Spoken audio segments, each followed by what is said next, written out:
What's up, you guys? It's Nicole. Welcome back to my channel, Real Talk Recovery, where we talk about recovery from addiction and I share my life with you.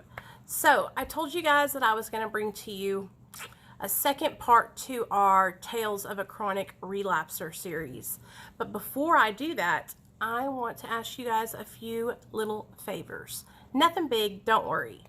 Okay, so before you leave this video, if you could just take one moment, just one little second, and give this video a thumbs up or a thumbs down, whatever way you want to do it. Just engage with me, baby. Engage with me. Also, leave me a comment down below. Can you relate to what I'm talking about? Have you had some of the similar experiences? Are you a chronic relapser? Okay, I want to talk to you guys. I want to hear what you guys have to say, okay? And I also want to hear if you're enjoying the content. Are you liking these videos? Or do you want me to change it up and do something different? All feedback is welcome, for real, you guys. I'm trying to become better because I want to make you guys happy and I want to put out content that you guys enjoy. So please, please, please let me know, okay? All right, and third, make sure that you subscribe and click the notification bell. When you click that bell, there will be 3 options. Please click it to all. That way, whenever you are on YouTube and you're just chilling out, you'll get the notification saying, hey, Nicole's going live. Let me head over there. And if you didn't already know, I go live every Monday, Wednesday, and Friday at 7 p.m. Central Standard Time. You will not miss me. 7 p.m. Central Standard Time, Monday, Wednesday, and Friday. That is actually 8 p.m. Eastern and 5 p.m. West Coast. So I hope that helps you guys out, and I really, really hope that you guys will come around and hang out with us on Monday, Wednesday, and Friday evenings because we have a really interactive chat. We have a really awesome group of men and women who are supporting each other in recovery, and it's just a good place to be. On Friday nights, you guys, we have medically assisted recovery anonymous meetings, and it's non-judgment, all-inclusive recovery, and we learn about the disease of addiction together, and we share our experience, strength, and hope. It's really, really awesome. It's changed my life since I've started doing it, and I really, really enjoy it. So, okay, enough of all that stuff.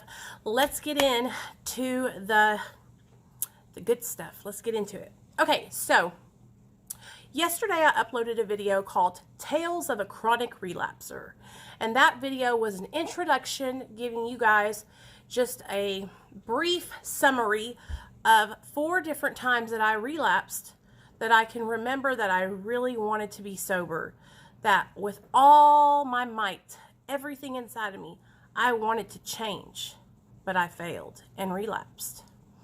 Okay, so the reason why I have been the reason why I've been looking back on my past and picking at these relapses and kind of dissecting them is because one thing I've learned from other people in recovery, especially old timers that have lots of time, they always tell me to not forget where I come from. Okay, I mean, you guys probably hear people say that all the time. Sorry, don't forget where you come from.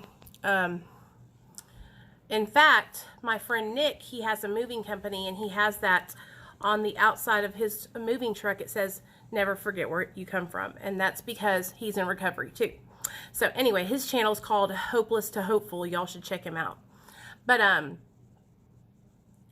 it's really important to remain humble and to not forget, because the first second that an addict forgets that they're an addict, that they can't use and drink, then they end up relapsing. That's where that complacency comes in, at least from my experience. So I've been reflecting back on, different times that I relapsed because I want to learn from those relapses, and I want to grow, and I want to maintain my sobriety. I've been sober for 4.5 years, and I love my life today, but I know that just because I have 4.5 years sober doesn't mean that I can stop working on me. So this is a new series for me to work on me and for us to process through things together. Okay, so in episode or introduction 1 of Tales of a Chronic Relapser, I shared 4 different relapses with you guys, okay? And so today we're going to talk about the first relapse that I shared with you guys. Actually, the first time that I ever really tried to get sober, and that was back in, I think it was 2005, and I had went to a rehab called Quapaw House Incorporated. Okay, so I'm going to take you guys back to my Quapaw House Incorporated days, all right? Okay, I have to get myself back in that time. Okay, I remember. So at the time, I was working at JCPenney. I was actually working in the cosmetic department. I was so proud of that job, you guys. While I worked at JCPenney, though, I had really started to get heavy into using methamphetamine. Okay, I hadn't started shooting up yet, but I was smoking and snorting methamphetamine every day. I was bringing bags of methamphetamine with me to work.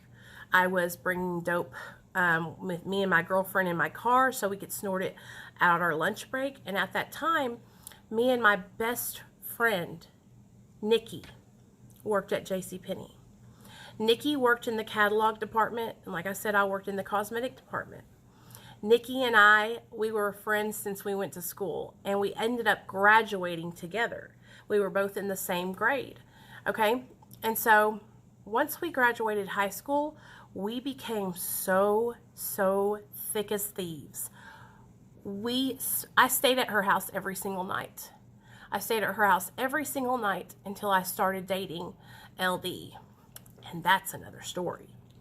But me and Nikki were real tight. And so I was doing methamphetamine. So we were doing it together. We were driving out to this place.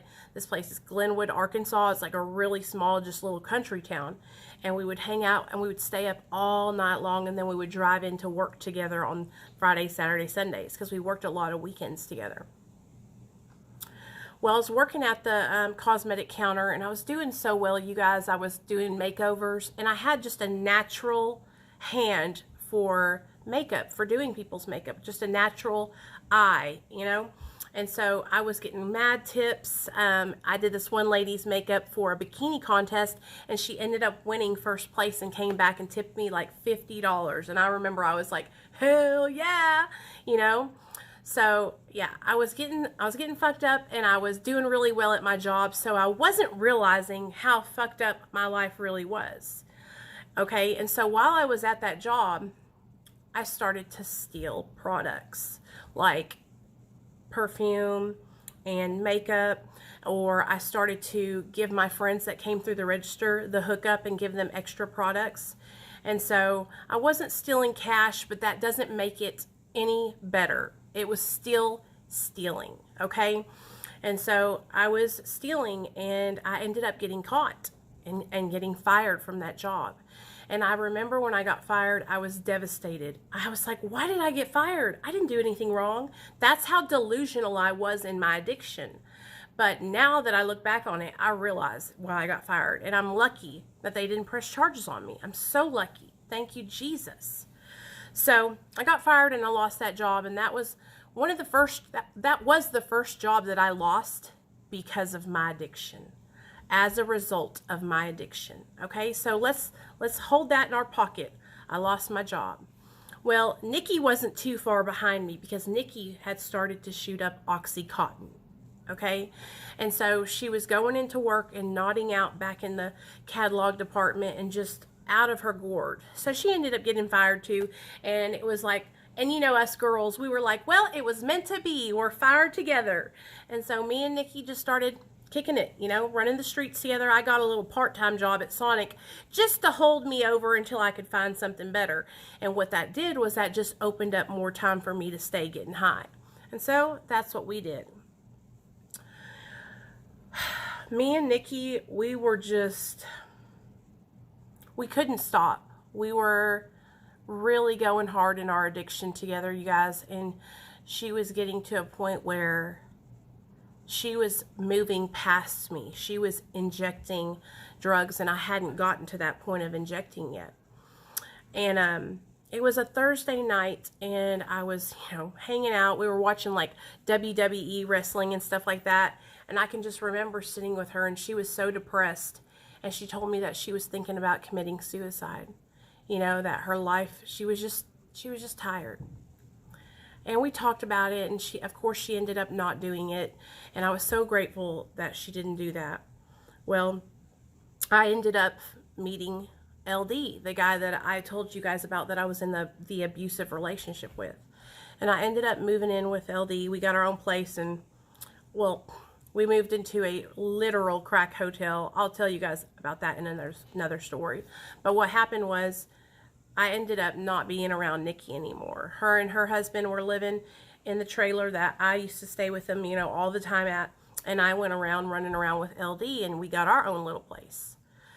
Well, a couple of years passed, okay? And LD was abusing me. He was beating me every single day. It was horrible, okay? It was not a good time. But I couldn't leave. I was sick. I didn't understand. I thought I deserved to get beat. Okay? Well, one day I had gotten up enough courage to leave. And I was like, fuck this, I'm out of here. And I drove to Nikki's house. And Nikki and her husband, James, of course, they welcomed me with open arms. They cleaned out their spare bedroom. They built me some shelves out of the wall so that way I could put my clothes there. They got me a bed, and I moved in with them. I had no job. I was destitute at the time. And they helped me get on my feet. They helped me pay my credit card bills. They helped me pay my car payment. And they just really helped me out a lot. In between the time that I had left Nikki and was with LD, I had gotten a job at Shoe Carnival and gotten fired. Or no, I got a job at Shoe Carnival and I resigned. I resigned because I got a job at the revenue office, okay? And I was working for the state of Arkansas, and I ended up getting fired from that job due to my addiction, okay? So now we have 3 jobs that I've went through that were lost because of my addiction, The Shoe Carnival job, I didn't lose it because of my addiction, but I might as well had because I was doing scandalous shit there too. So when I came to Nikki and James's house, I was just like, I was at a rock and a hard place. I'd lost all these jobs. My parents were trying to take my car away. I mean, I was really struggling. And I didn't know where to turn. And so I called my mom, and we sat down, and she was like, you really need to try and get into treatment, And so we called around, and I was able to get into Quapaw House, okay? So I knew I was going to be going to Quapaw House. Everything was going to be all right, right? Well, I didn't go right away. I put it off. And Nikki called me one day, and she was real upset. She was crying. She thought her husband was cheating on her. And I tried to, console her and let her know that no, he wasn't cheating on her. She knows how much he loves her. Nikki ended up shooting herself. She went into the bedroom that her and her husband made for me, sat on the bed. She put like 3 or 4 folded blankets over her chest, and she shot herself through the chest.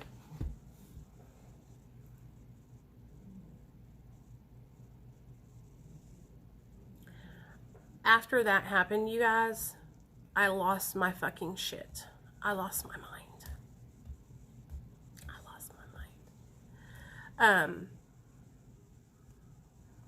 She was one of the first friends that ever showed me unconditional love. She loved me no matter what. She helped me when I had nobody to help me. And she wasn't a friend, a fair-weathered friend. Even though I was struggling with my addiction, she was still there to support me. She didn't just give up on me because she understood, because she had an addiction too.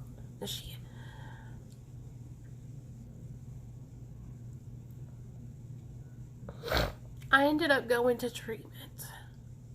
And the reason I remember all this so vividly is because when I was in treatment, the main thing I worked on while I was there was grieving Nikki's death.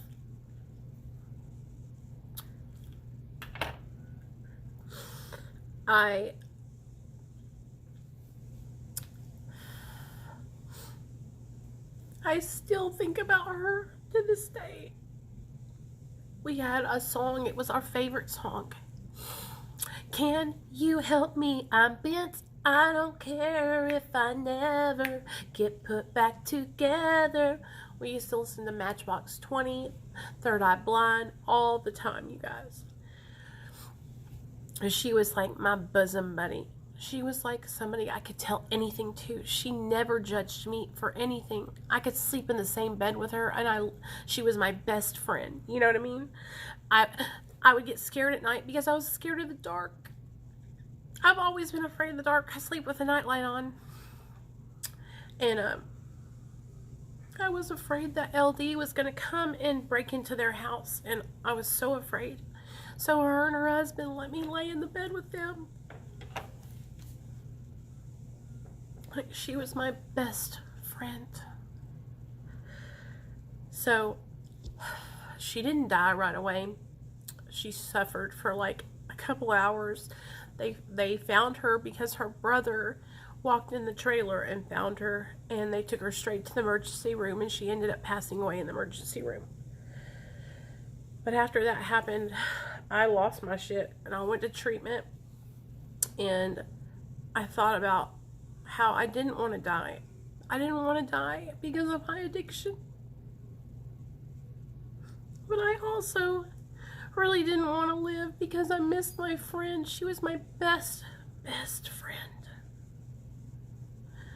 You know, I'd never really lost anybody like that before, and that was probably the first friend that I've ever lost, you know, at a young age, especially to a suicide.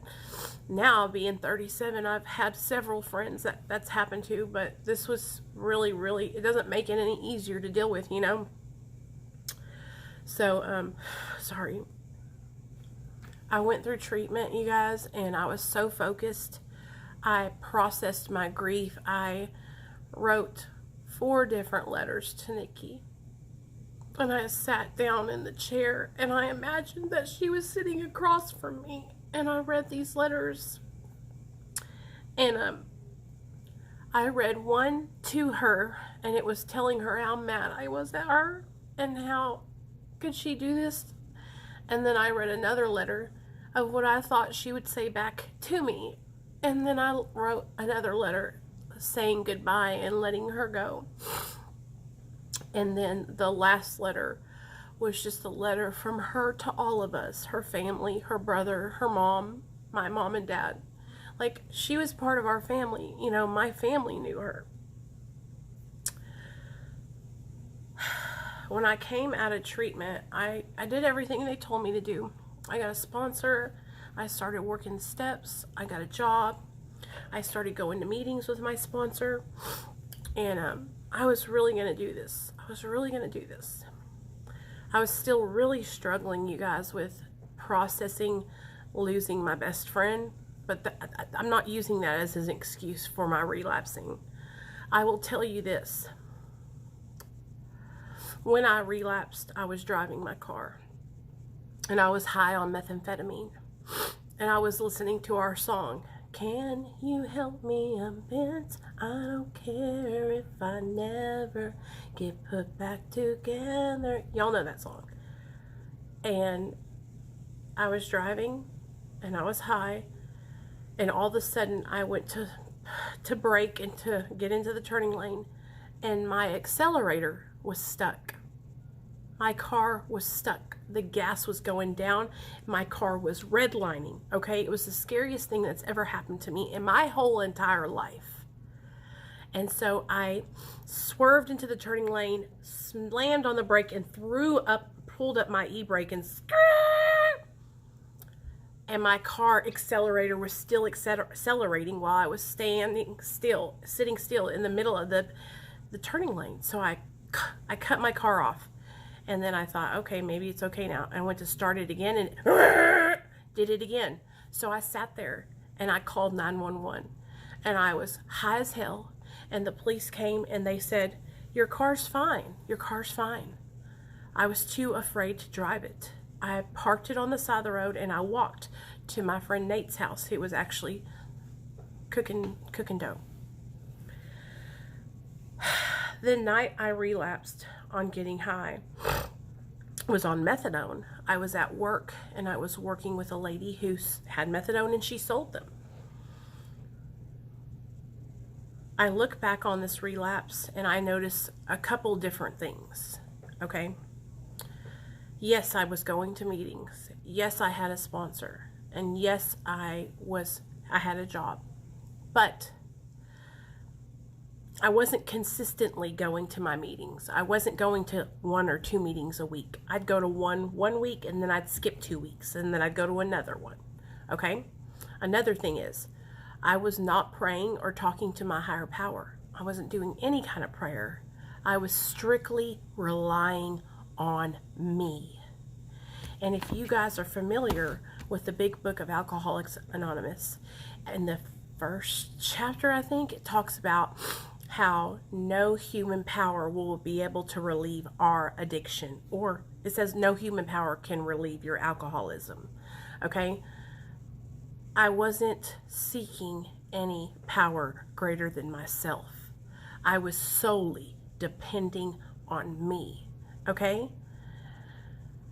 So I hadn't gotten to a place where I had accepted true powerlessness over drugs and alcohol. I still thought I had some little of control. I would call my sponsor when I felt like it, but I was not calling her every day like I was supposed to. Also, I wasn't actively getting through those steps.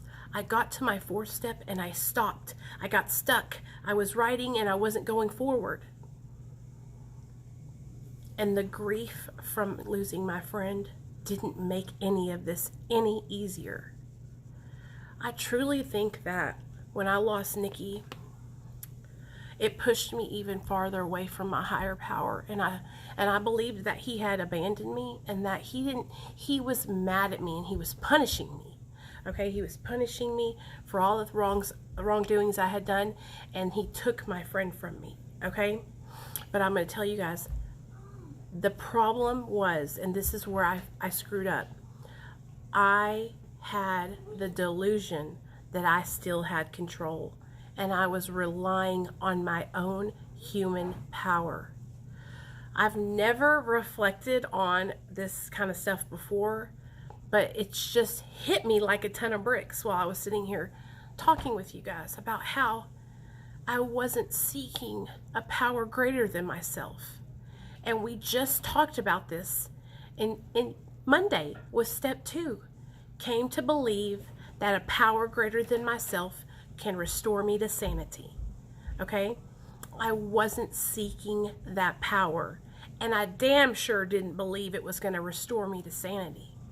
So I got a little way on my steps. I got a couple months sober, and I relapsed because I wasn't seeking.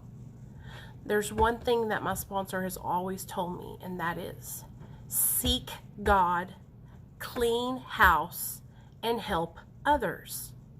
So seek your higher power, take your inventory, make sure that you make amends for wrongdoings. Don't let that shit hang over your head, right? And give back what was so freely given to you. Help others. Those are the 3 things that are going to be key to you in your recovery. And one of the main things that is part of recovery, I wasn't doing. And then when I relapsed, I wondered why. It came up on me when that lady had those methadone.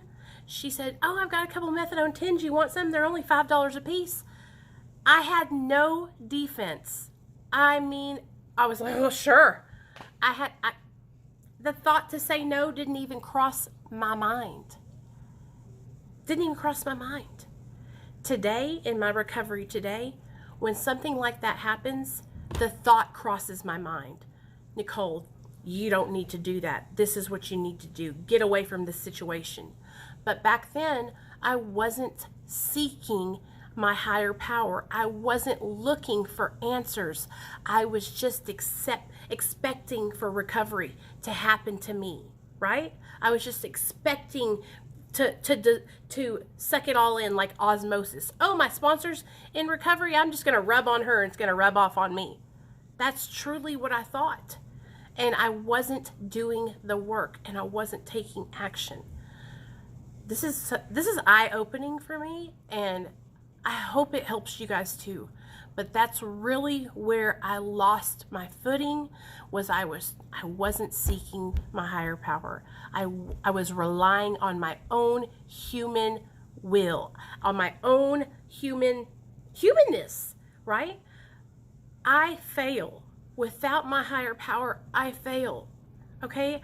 I'm just one person. I'm just a sinful, selfish, self-seeking person, right?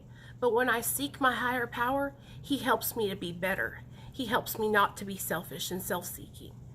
Do you understand?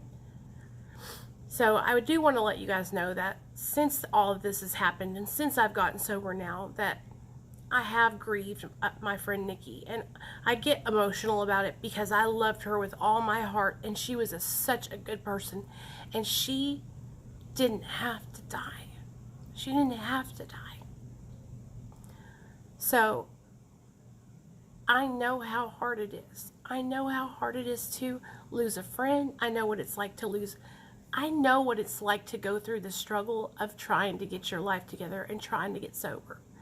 But I'm telling you guys, if I can do it, anyone can do it. So I hope this helped you guys. I hope you learned something from my relapse and my experience. The next episode to this series I'll upload next week on Wednesday evening.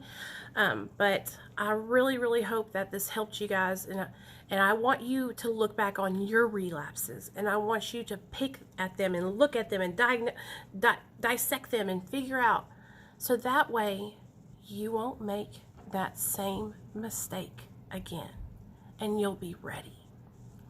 All right? Because that's what we got to do. We got to be ready like we're going to war, because the disease of addiction is a motherfucker. So we got to be just as motherfucking. All right? I love you guys. I'll see you guys tonight at 7. And please, if you need help with anything, if you just need to chat, if you need some suggestions, send me a message on the Real Talk Recovery phone line. It's in the description box. Or send me an email, or hit me up on Instagram at Real Talk Recovery. Okay? I love you guys. Thank you so much for being here, and I'll see y'all tonight at 7.